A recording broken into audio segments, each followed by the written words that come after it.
and welcome back to GGSP. I'm Jem. Buckle up your seatbelt, spawnlings, because we are revving up the action on today's show. We take off in the zippiest cars to take on an amazing open world adventure in Mexico in Forza Horizon 5. And feel the rush as we leap into the high-octane multiplayer action of Riders Republic. Plus, our question inbox is filling up fast and just waiting to be answered on Ask SP. Racers, start your engines and roll those titles.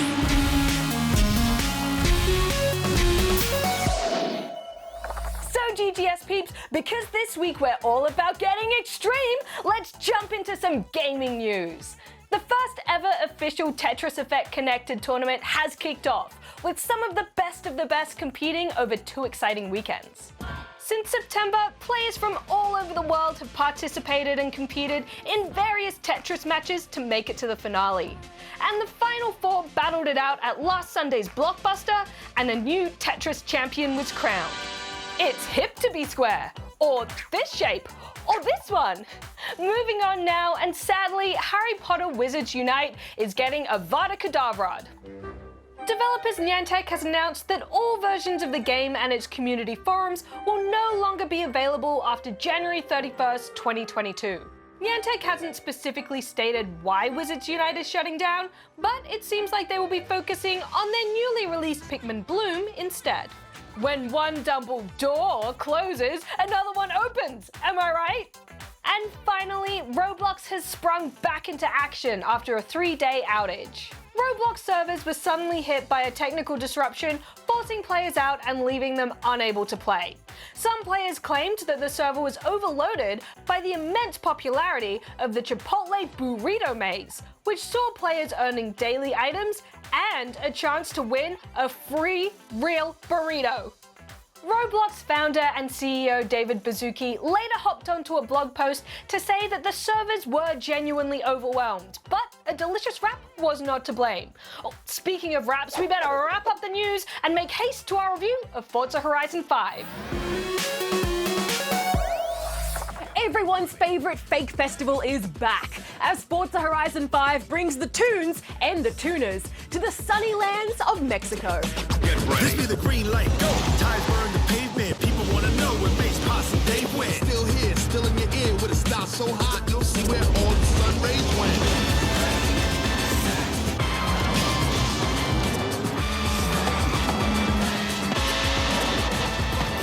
Rocket like rocket fuel. The Horizon games have always been an unlikely combo of a somewhat realistic racing sim and an over-the-top open-world arcade racer. They're games that let you feel what it might be like to actually race the fastest cars in the world and recreates them down to the tiniest detail, then lets you launch them off the side of a mountain.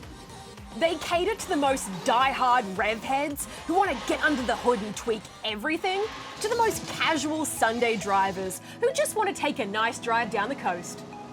It's a combo that I think is made for some of the best racing action you can find, and this edition has refined it to a T. Of course, you can play solo and offline, but if you're online, the party gets taken up a notch. Real players race around, giant multiplayer arcade events beckon you to join in, and the world is full of chances to play with friends however you like. There's a generosity of spirit to the Horizon games which I love, and you are constantly showered with cars, praise, and fun things to do. From the moment you start, it's almost impossible to not be having fun.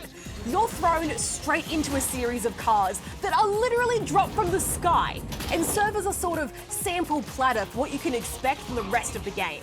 Which is to say, you can expect a lot of cars, a lot of racing, and a lot of silliness. Best idea ever. You soon find your way to the festival, and from there the world opens up, and you're free to race and explore as you wish. As you complete events, you'll get to unlock new festival outposts, with each outpost unlocking a specific kind of racing. So, once you open the cross-country outpost, you'll unlock all the cross-country events on the map. It's a great way of letting you unlock the bits you enjoy the most, while easing you into the thousands of things to do. Honestly, it's easy to look at the map and get choice paralysis. There's a few new types of events too. Expeditions give you a little area to explore and a few objectives, like setting up radio beacons. And there's also stories, which are multi-event tales, where you may be helping film stunts on a new movie, Action! or trying to restore an old family heirloom. You are usually still either racing or trying to gain style points, but they do add a few nice twists to the action and give you a little bit of story to care about. It's really here. We found it for you, Papa Fernando. Another new addition is the Event Lab. This is a great tool for letting players make their own races and events, and even has some basic programming, so you can make just about anything you could imagine. Of course, we all know I'm a bit useless at most creation tools, so thankfully it's super easy to check out what others have made. Player-made events simply show up on your map, and there's the Super 7 event, a selection of 7 random creations to play through. Of course, the real new thing here is just the world itself, and oh boy, Mexico is stunning. This world is the biggest one yet, stretching from coast to coast with a giant volcano in the middle, and everything from sand dunes, forests and towns scattered around to explore. They've done a great job of leaning into Mexican culture, with little touches and stories really bringing it to life. Something about its size feels just right too. Where previous Horizons kind of felt like game worlds, this has a much more impressive sense of place to it that just feels real, not to mention looks it. There's also some very impressive new weather events too, and seasons are back, although less impactful than they were in Britain. Overall, it's just a fantastic celebration of all things racing and cars. It made me love cars, and I'm someone whose appreciation for them is based more or less on whether or not they look like the Batmobile. I just love that you're free to race what you want, how you want, and can do it all in such a beautiful place. Sure, after 5 games in the series, it's a pretty familiar formula, but here it is better than ever. It's just a stunningly good time. So I'm giving Forza Horizon 5 5 out of 5 rubber chickens. I think I could be a racer. Watch this. Oh, I can't move my chair. But imagine it's going really fast. It's time to hit the slopes, dirt, and sky in the new racing game Riders Republic.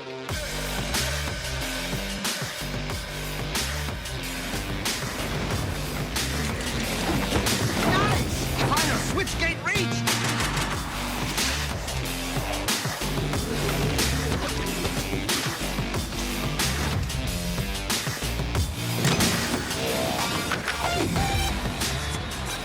Riders Republic is all about extreme sports, but turned up to 11, maybe even 12. You play as a newcomer to the riding scene, who's trying to prove themselves as one of the greats. The story isn't all that deep or important, but it is nicely fleshed out with really polished cutscenes. There are 6 disciplines to master. Each consists of famed competitions and an illustrious final mega event to overcome. The Riders Ridge Invitational. Yeah, baby! It's so over the top, but because it feels like it's just poking fun at itself the whole time, it's a whole lot of silly fun. I'm gonna let you take the whirly-bird.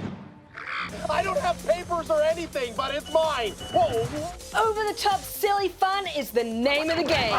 Figuratively, the actual name of the game is Riders Republic.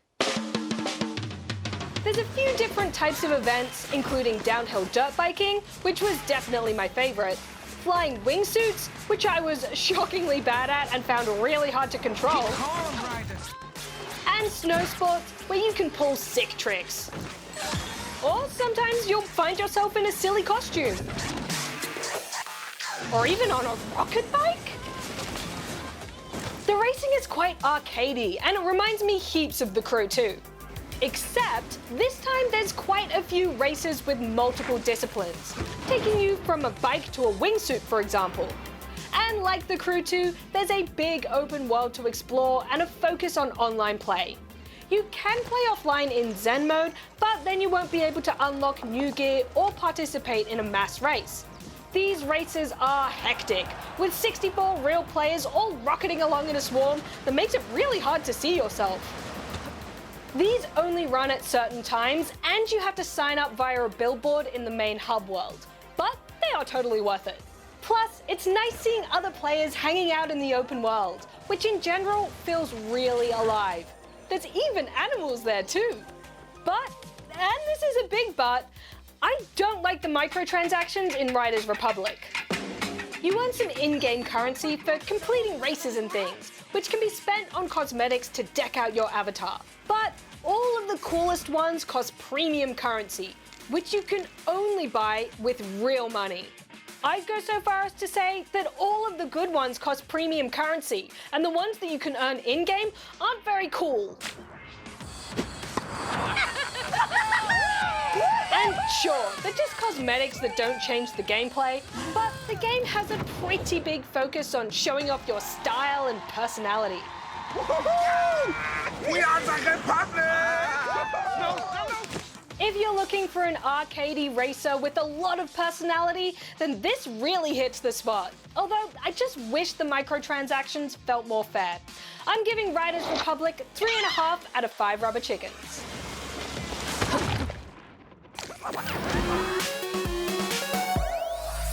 Well, another week, another heaping helping of gaming queries to answer. So, let's get stuck in with this video from Asher.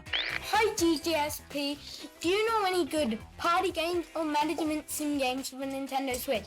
And can you make Darren drink from a noob cup because he's a mega super noob? Bye! Thanks, Asher. If you're after some fun party games, well, you might want to start with some of the obvious choices, like Super Mario Party or Mario Party Superstars, which we'll be reviewing on the show next week. And there are lots of other great options too, like the blibby blobby chaos of Gang Beasts, the creative platforming peril of Ultimate Chicken Horse, the swinging silliness of Heave Ho, the always high stakes kitchen shenanigans of Overcooked 1 and 2, or perhaps the Aussie-made party times of Boomerang Foo. As for management sims for the Switch, well, that's more Rad's domain. But she's always going on about how great 2 Point Hospital is, and I tend to agree. You might also like to check out the city building of City Skylines or Project High Rise, a bit of theme park management in Roller Coaster Tycoon 3 Complete Edition, or Megaquarium, or perhaps some intergalactic management simmery in Space Crew. And rest assured, Asher, we would love nothing more than to see Darren drink from the noob cup. He's just really good at wriggling out of it. One day, someday, we will catch him. Moving on now to another video, and this one is from Gianni and Amelia. Hi, I'm Gianni. I'm Amelia. We have 2 questions to ask you. My one is, are mods available for free in Minecraft? And how did Minecraft get so big? Thanks, Gianni and Amelia. To answer your first question, why don't we get the main mod man himself, Darren, in to speak a bit about that one? Hello, this is Darren. Hey, Darren. Just wondering if you can tell us whether mods are available for free in Minecraft. Well, strictly speaking, which is my preferred manner of speaking, when talking about Minecraft mods, this usually refers specifically to unofficial game modifications that people create for Minecraft's Java edition. There are heaps out there, of varying degrees of quality, and they're usually free to download. But if you're playing Minecraft outside of the Java edition on what's known as the Bedrock version of Minecraft, the one used on platforms like consoles, mobile, and sometimes on Windows 10 PC, then mods are technically known as add-ons, and they're usually found on the Minecraft Marketplace. There are some free ones available, but some do cost real money. Ah, yes. Well, thank you for clarifying that, Darren. Always a pleasure. I dig answering questions. Catch you next time. Bye-bye. Okay, well, as for how Minecraft got so big, that's a really interesting question. But I'm sure it wasn't just for one reason, but rather a whole range of different reasons. For starters, the game offers almost limitless opportunities for creativity and exploration, and you can really customize what kind of experience you want to have. Do you want to play solo or with friends? There's a passionate Minecraft player community out there too. Plus, players are able to put their own spin on the game through things like mods and add-ons. Minecraft's success might also have something to do with the fact that you can play some version of Minecraft on almost any device, and there is broad cross-platform compatibility. Plus, it's constantly evolving, with regular new features and content updates to keep it fresh. And at the end of the day, it's just fun to play. And you know what else is fun to play? Your videos. So let's have another one. And this one is from Wade. Hi GGSP, this is a quick question. And could you recommend any games for the PlayStation VR? Also, did you know that because you have to use a code to play Game Builder Garage games, you can go to a website called mygarage.games to find games that is made. Thanks, Wade. In answer to your first question about PlayStation VR recommendations, well, my personal favourite is the very cute and utterly charming Astrobot Rescue Mission for VR. Beat Saber is a lot of fun and can really get the blood pumping. Or you might enjoy the adorable mouse adventure Moss. Or there's Dreams, if you want to explore some community-made VR creations. Even Minecraft now has PSVR support. VR is, of course, best played in short sessions and isn't recommended for younger spawnlings, which is a good thing to keep in mind. And thank you for your tip on Game Builder Garage Games, Wade. The website you mentioned looks like a community-made site where people can share their creations, which is really cool. Although it is unofficial, and it doesn't look like there's a whole lot of quality control going on, so just be wary of that. And now that is Ask SP for the week. If you have a gaming conundrum for us, go here to send it in. And remember, if you make a video that gets chosen for the show, we will send you some very sweet GGSP loot. Now, we have a claim of Darren being a mega super noob, so better add that to the ongoing tally. Now, a mega super noob has got to be at least 2 regular noobs worth, depending on what the noob exchange rate is currently. And hey, Noob's Worth would be a really good name for a noob butler. Better make a note of that. What an episode! But the fun doesn't stop there, because next week we're gonna throw a little GGSP shindig. Put on your dancing shoes and bust a move. It's time to get your groove on in Just Dance 2022. And call your friends over and find out whose star will shine the brightest in Mario Party Superstars. Ain't no party like a GGSP party, because a GGSP party don't stop. Except for right now. Stay safe, be nice, have fun, and keep gaming. Right out. Gem out!